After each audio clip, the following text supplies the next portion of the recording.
Você vai ouvir agora uma mensagem pregada pelo pastor Davi Daniel.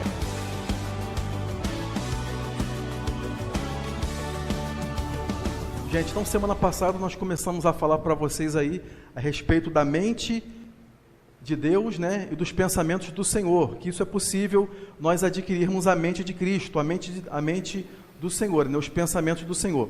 Então hoje a gente vai continuar falando sobre esse assunto aí com vocês, amém? É um assunto importante, falando sobre os pensamentos de Deus, como você desenvolver a mente de Cristo na sua vida, né, na sua mente, propriamente dito, né? Então vamos para essa segunda mensagem aí.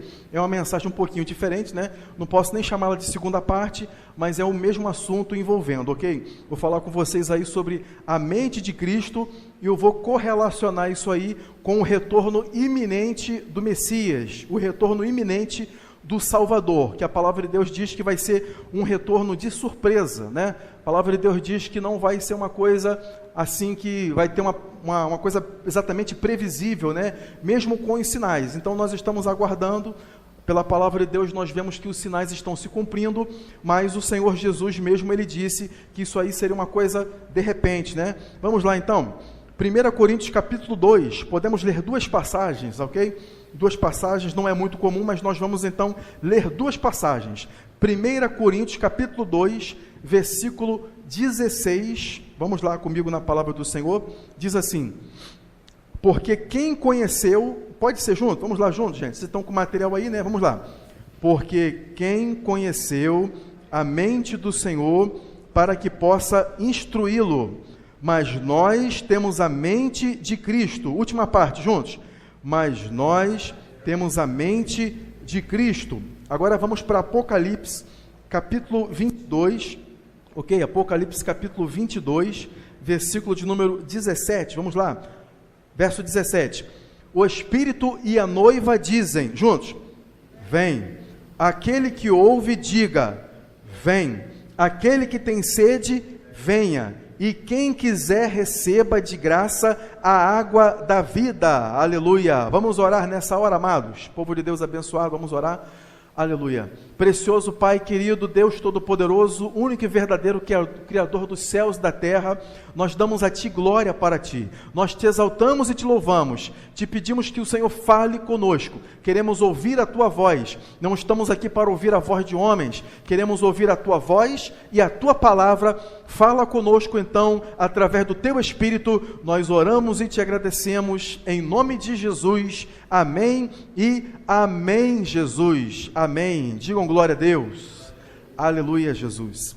A mente de Cristo e o retorno iminente do Salvador. O que uma coisa tem a ver com a outra? Tem a ver que quando nós recebemos Jesus como nosso Salvador, nós passamos a ter dentro de nós, né, a mente de Cristo. Pelo menos você pode desenvolvê-la. Quando uma pessoa aceita Jesus, essa pessoa já conhece tudo a respeito dos caminhos de Deus? Não. A pessoa que aceita Jesus, ela já passa a entender tudo sobre as coisas de Deus? De forma nenhuma. Ela tem uma mente infantil ainda, mesmo que ela tenha uma certa idade, a pessoa precisa, como uma criança, desenvolver a mente de Cristo, mas ela já nasceu de novo, agora ela já pode desenvolver os pensamentos de Deus. Como eu falei para vocês na mensagem anterior, que é possível nós termos os pensamentos de Deus na nossa mente. Muitos crentes não sabem disso e escolhem pensar com seus próprios pensamentos. Por isso acabam andando nos seus próprios caminhos. Mas quando nós aprendemos os pensamentos de Deus, fica mais fácil nós andarmos nos caminhos de Deus. Por quê? Nós estamos pensando os pensamentos de Deus. E quando nós temos os pensamentos de Deus na nossa mente, nós ficamos pessoas preparadas para o retorno iminente do Salvador. Porque o maior evento que vai acontecer na Terra, amados, ainda está por vir. O maior evento que acontece no planeta Terra não é quando tem uma Copa do Mundo, ou uma Olimpíada, ou quando um país elege o seu presidente, ou não, ou quando um entra ou quando um sai, mas o maior acontecimento da face da Terra será ainda a volta do Senhor Jesus, ainda acontecerá. Será a volta gloriosa do Senhor Jesus. Mas nós precisamos desenvolver em nós a mente de Deus, a mente de Cristo, para nós não sermos pegos despercebidos, porque a palavra de Deus diz que Jesus vai voltar, o nosso Senhor Jesus, Yahushua, ele vai voltar numa hora em que ninguém está esperando. Ele disse que vai ser uma hora, realmente está marcada aí no seu material, né? Está dizendo assim, ó, o Filho do Homem há de vir a hora em que não penseis, mesmo que você imagine que vai ser aquele momento, mesmo que uma igreja se prepare, é bom você se preparar, é o certo você se preparar, mas a palavra de Deus diz que isso vai ser uma hora em que ninguém está esperando. A única coisa que nos resta é nós nos prepararmos dia a dia. Vamos ver isso aí, Mateus 24, verso 42, até o verso 44, o que diz? Ó, verso 42, vigiai, pois, porque não sabeis a que hora há de vir o vosso Senhor. Mas considerai isto, se o pai de família soubesse a que vigília da noite havia de vir o ladrão, vigiaria e não deixaria que fosse arrombada a sua casa. Por isso, estai-vos apercebidos também, porque o Filho do Homem há de vir a hora em que não penseis. Então, a volta do Senhor Jesus, ela vai ser o quê? Totalmente inesperada. É uma hora em que ninguém está aguardando esse acontecimento. Mas quando nós temos os pensamentos de Deus, quando nós pensamos os pensamentos de Deus, isso vai fazer com que a nossa casa, nossa família, nossa própria vida esteja resguardada, tanto de ser perdido, quanto nós perdermos esse momento glorioso que é a vinda repentina do Senhor Jesus. Eu sei que vocês já podem ter ouvido, né? Se não ouviu, é melhor ainda, né? Mas tem gente que está pregando por aí que Jesus, que a volta de Jesus vai ser uma coisa que vai acontecer só no final da grande tribulação, quando todo olho verá. Realmente a palavra de Deus diz isso. A palavra de Deus, ela não se contradiz. Quando a palavra de Deus diz que todo olho virá, né? Vai ser no final da grande tribulação. Então a vinda do nosso Senhor Jesus, ela possui duas fases, ok, irmãos? Como assim duas fases, irmãos? A segunda vinda do Senhor Jesus, ela tem duas fases, ou duas partes. Jesus já veio uma vez, ok? A segunda vinda dele, ela será em duas fases. Na primeira fase haverá segredo, será quando haverá o arrebatamento. Na segunda fase haverá lamentação. Todo olho verá, isso é verdade, mas os justos já terão sido arrebatados aqui dessa terra, e dar-se-á o início da grande tribulação. Na primeira fase, os incrédulos serão deixados, você será levado. Na segunda fase, os incrédulos serão destruídos. Então, são duas fases diferentes. Na primeira fase, o Senhor Jesus tira a sua igreja daqui, então dá-se início da grande tribulação, e quando for no final da grande tribulação, quando o anticristo reunir todos os exércitos inimigos contra Deus, que na verdade ele vai estar afrontando Israel, a nação de Israel, seja eles do jeito que eles estiverem, a guerra do Armagedon, né? Lá naquela área, naquele grande espaço, que é um espaço geográfico verdadeiro, quando os exércitos de todo mundo estarão ali reunidos, quando for no momento final, quando Israel estiver para ser atacada e estiver para ser derrotada, a palavra de Deus diz que o Senhor Jesus vai apontar dos céus, rasgar os céus, vindo com todos os seus exércitos, e todo crente que foi arrebatado, que foi levado ainda em vida, e os mortos que foram ressuscitados também, estarão com ele, junto com os seus anjos. A palavra de Deus diz que o Senhor Jesus, ele vai descer sobre o Monte das Oliveiras, monte esse que vai ser fendido, quando o Senhor colocar os seus pés ali, vai ser fendido com o peso da glória do Senhor Jesus, ele vai rachar no meio. O Senhor Jesus, ele não vai estar mais como você viu lá no Isaías 53, fala, homem de dores, experimentado nos trabalhos, o qual o seu rosto era um rosto desfigurado, um homem que sofreu muito no sol e trabalhou muito com as suas mãos calejadas. Não, a palavra de Deus diz lá em João, no Apocalipse de João, no capítulo 1, que os seus olhos agora são como chama de fogo, é um olhar penetrante de chama de fogo. Seus cabelos são brancos como a lã, no seu peito, assim, cobrindo a altura do seu peito, assim, a direção da sua barriga e do seu peito, tem um cinturão de ouro.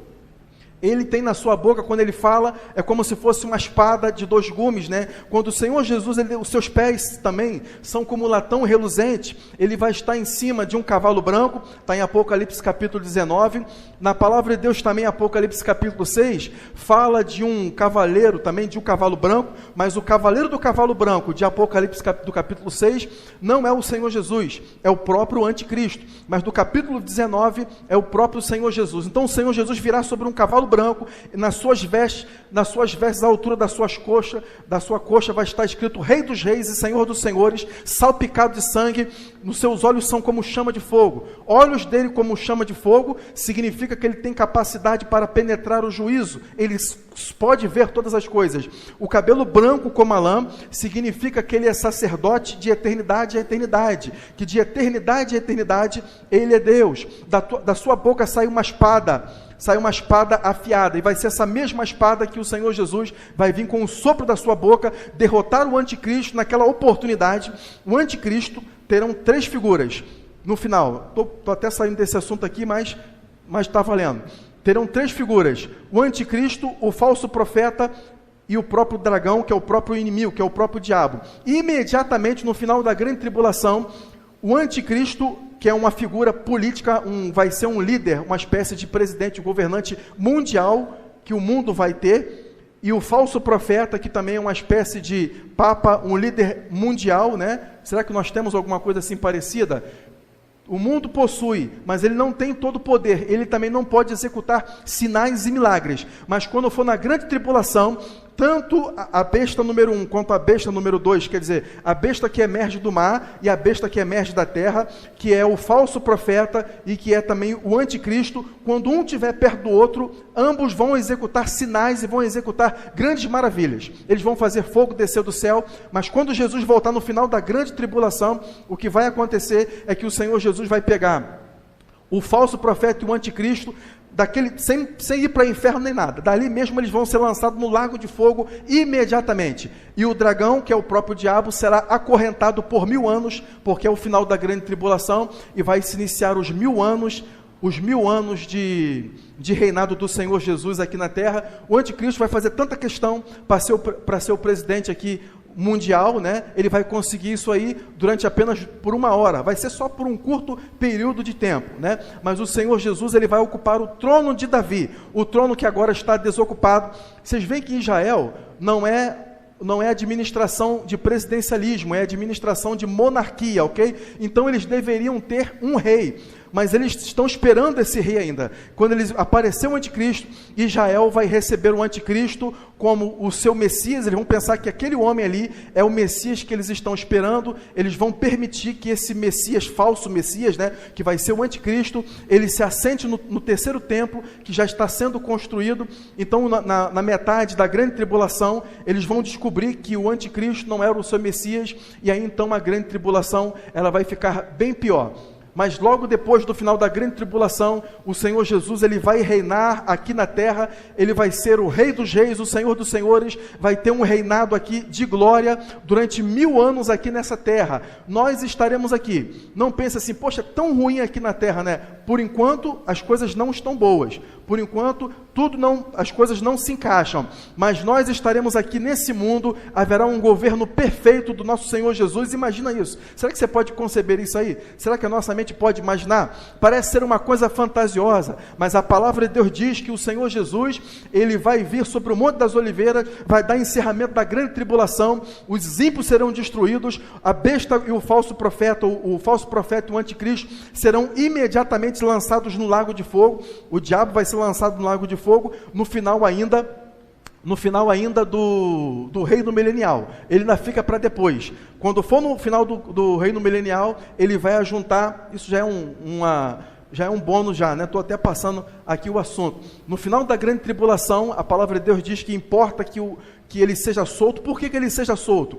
No governo milenial, amados, Deus, ele é tão misericordioso, ele dá tanta oportunidade, que as pessoas que sobreviverem à grande tribulação ainda estarão nesse mundo ainda. Só que os filhos de Deus, os servos de Deus fiéis, estarão reinando aqui, terão os cargos de autoridade e de poder. Alguns serão sacerdotes, outros serão reis, serão príncipes, e a vida vai continuar aqui, só que ela será diferente, não vai haver mais fome. Se alguém morrer com 200 anos, essa pessoa vai ter morrido precocemente. Se alguém morreu com 100 anos, vai ter morrido precocemente. Parece que 1000 anos é pouco, mas é muito tempo.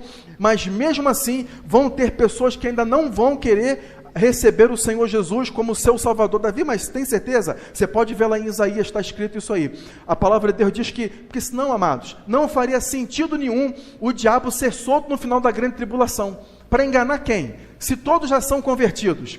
Mas vai ter pessoas que ainda não se converteram totalmente. Então Satanás ele vai ser solto, importa, quer dizer, essas pessoas precisam passar pelo teste, o qual nós estamos passando agora. A sua fé está sendo testada, a sua caminhada está sendo testada. Ninguém está predestinado para a salvação, amados. Isso que é falado é uma explicação deturpada e confundida. O versículo parece que dá a entender isso aí, mas quando nós pegarmos esse assunto aí, vou ter uma outra oportunidade que nós vamos falar só sobre isso aí. Davi, mas está lá, parece que está bem claro. Esses versículos aí têm uma explicação. Uma outra hora eu vou falar para vocês. Todos nós estamos aqui para sermos testados. A sua fé precisa ser passada pelo fogo. Deus ele permite as situações difíceis na sua vida. Deus permite os testes, Deus permite as provas. Para quê? Para a sua fé ser testada, para Deus ver daquilo que você é feito, do que vocês são feitos. Vocês são realmente fiéis? A palavra de Deus diz assim lá no livro de Apocalipse: ao que vencer, dar-lhe-ei o maná, ao que vencer, dar-lhe-ei que se assente comigo, ao que vencer, eu farei coluna no templo do meu Deus. Significa que Deus vai lhe dar autoridade, significa que Deus vai lhe honrar, significa que Deus vai lhe abençoar num futuro que está para chegar ainda, em breve. O Senhor Jesus, ele disse: eis que cedo venho, em breve venho. É um acontecimento. Esse breve não está se referindo apenas por tempo, porque foi traduzido para o português, mas está se referindo principalmente que vai ser um acontecimento eminente. Você não estava esperando, você está ouvindo que isso vai acontecer, mas parece que não vai acontecer. Quando nós olhamos para tudo que está acontecendo nesse mundo, nós pensamos assim: parece que e a pessoa vai viver na sua vida. Tem gente que murmura, tem gente que faz piada, tem crente que não faz piada, mas vive como se não tivesse, como se Jesus não fosse voltar. Amados, a palavra de Deus nos convida a nós colocarmos as nossas vidas no altar. A palavra de Deus nos convida e ela nos exorta a nós ajeitarmos aquilo que pudermos, e Deus vai nos dar força para fazermos tal coisa. Davi, isso é impossível. Não dá para ajeitar, sabe? Eu já tentei. Se você quiser, as coisas vão para o lugar sim. Deus vai te ajudar, Deus vai dar força. Deus não dá prova nenhuma que você não pode suportar. Nenhum teste é colocado para você que você não pode suportar. Então, por isso a palavra de Deus diz que o diabo ele vai ser solto no final da grande tribulação, e mesmo assim, você pode ver lá, a palavra de Deus diz que ele vai reunir um grupo de pessoas que vai ser tão grande como a areia do mar. Olha só, Jesus reinando lá de Jerusalém, porque o santuário de Deus que está lá no céu, ele vai descer aqui para a terra. Dá para você conseguir entender isso na sua mente? Dá para aceitar? Ou parece que é uma coisa fantasiosa? Não é fantasioso, não. O santuário de Deus, que está lá no céu, ele vai descer, vai ficar lá em Jerusalém. Jesus vai reinar em glória. Lá de Jerusalém, ele vai comandar todos os exércitos aqui na terra. E a palavra de Deus diz que aqueles que na sua mente não realmente aceitarem, no coração eles nunca se converteram, eles moram na terra, eles sobrevivem aqui na terra, mas eles não aceitaram. Do mesmo jeito que o mundo de hoje, amados, a palavra de Deus diz que o mundo jaz no maligno, não é verdade? Qualquer pessoa que não recebe Jesus, qualquer pessoa que faz uma aliança com o inimigo, ela acaba ganhando postos melhores do que pessoas que servem a Deus. Você pode ver isso, meu irmão? Pode ver que não é verdade, seja na política, seja na vida artística. Se você vê uma pessoa, eu desafio, se você vê uma pessoa, eu estou dizendo uma pessoa que realmente está no topo da pirâmide, na pirâmide mesmo, sabe, que é uma pessoa mega milionário. Davi, conheço fulano de tal que é muito milionário e não serve o diabo. Você pode ver, ela pensa que ela não serve o diabo, mas se a pessoa está lá dentro de uma maçonaria, alguma coisa assim, desse jeito, e ela faz um tipo de aliança dessa forma, então sem ela saber, ela está servindo o diabo do mesmo jeito. Mas quando for no reino do Senhor Jesus aqui na terra, as coisas vão se reverter, amado. Você vai ter uma vida abençoada, você vai ter uma posição de autoridade. O nosso Senhor Jesus, o próprio Senhor Jesus, ele vai estar reinando de mar a mar aqui, e aqueles que não se converterem de verdade terão essa oportunidade. A palavra de Deus diz que o diabo vai reunir essas pessoas para ir em direção a Jerusalém, para que possa atacar, mas a palavra de Deus diz que essa foi a última oportunidade deles. Descerá fogo do céu e vai consumir essas pessoas, e eles serão lançados junto com o dragão, a antiga serpente, no lago de fogo, e haverá o juízo do grande trono branco. Quem diz glória a Deus? Vamos aplaudir bem forte o nome do Senhor, amados. Aleluia, glórias a Deus, aleluia. Então por que nós precisamos ter a mente de Cristo? Sem a mente de Cristo você não entende isso que eu acabei de falar aqui para você. Não entende não. Davi, fulano de tal fez o seminário, pode fazer 30 seminários, amados. A palavra de Deus, esta mesma palavra aqui, eu não sou contra não, viu? Não estou dizendo que eu sou contra não, tá? Mas qualquer pessoa que estudar, do jeito que for, se ela não tiver o Espírito de Deus na sua vida, se ela não for convertida de verdade, e dentro do seu coração, ela não desejar aprender as palavras de Deus, aprender os caminhos de Deus, ela não vai ter a revelação e não vai ter a compreensão das palavras de Deus. E ela também não vai conseguir, ela vai saber de teoria. Irmãos, quem quer viver de teoria? Fala aí. Quem quer? Eu quero vir na teoria, eu sei muito, mas a pessoa não pratica. Mas quando você tem no coração o seu desejo de amar, de buscar a Deus, de honrar, Pai, eu quero te honrar, Senhor, me ajuda, eu quero viver certo, Pai, eu quero andar segundo a tua vontade, eu quero compreender a tua palavra. Quando o homem de Deus ou a mulher de Deus pregarem para você, a palavra de Deus será uma revelação forte no teu coração. Não importa se você sabe só um versículo, ou 50 versículos, ou 200 versículos, isso aí não vai importar. Mas se você conhecer 3 versículos da palavra de Deus, 3 parábolas da Bíblia, e você viver isso aí, isso vai trazer um resultado para a sua vida, que vai dar um efeito em todas as áreas da sua vida. Quem está me entendendo aí, diga glória a Deus. Então nós precisamos ter o Espírito de Deus na nossa vida, para que nós possamos ter os pensamentos de Deus nos nossos corações, amém? Quem diz glória a Deus? Vou ficar por aqui, pelo que vocês viram aqui, né? Estou nessa primeira parte aqui da folha, né? Mas vocês podem ler em casa aí, né? E a outra folha que eu passei para vocês, dá uma lidinha lá, gente, dá uma lidinha, porque isso aqui a gente não copia de lugar nenhum não, viu? Eu medito na palavra, ok? Não tem problema nenhum se alguém pegar, assistir uma pregação de outro pregador e anotar. Isso não é nem nada de errado, pelo contrário. Se você está vendo alguém que está pregando a palavra, ensinando, pode anotar, copiar, não tem problema nenhum. Mas o ponto é esse: vocês não estão comendo um alimento aí que eu peguei da internet, não. Isso aqui é uma palavra meditada. Pego a palavra de Deus, medito, está ali os meus filhos, está ali a minha esposa, que sabe que eu gasto tempo lá preparando e tal. Então, isso aí é um alimento sadio, né?